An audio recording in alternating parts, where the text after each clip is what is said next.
பெருமாள் மலை இந்த இடம் பார்த்தீங்கன்னா தமிழ்நாட்டோட தென் திருப்பதின்னு அழைக்கப்படுது. திருப்பதி ஏழுமலையான பார்க்க முடியாதவங்க எல்லாருமே இங்கே வந்து இந்த வெங்கடாஜலபதி தரிசிச்சுட்டு போகிறாங்க. இந்த இடம் கரெக்டாக திருச்சியிலேருந்து 54 கிலோமீட்டர் டிஸ்டன்ஸில் இருக்குது, துறையூர் பக்கத்தில். மலையடி வாரத்தில் பார்த்தீங்கன்னா கருடனையும் பஞ்சமுக ஆஞ்சநேயரையும் பார்த்துட்டு நம்ம வந்து மலையில் ஏறலாம். இது வந்து படி இருக்குது, 1500 படி.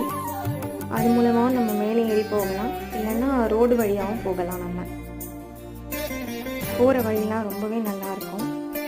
இந்த கோவில் பார்த்திங்கன்னா 2000 வருஷம் பழமையான கோவில். எல்லா வார சனிக்கிழமையும் புரட்டாசி மாதமும் ரொம்ப விசேஷமாக இருக்கும். நம்ம இங்கேருந்து துறையூரையும் அதை சுற்றியுள்ள கிராமத்தையும் பார்க்கலாம். அந்த வியூ ரொம்பவே நல்லாயிருக்கும்.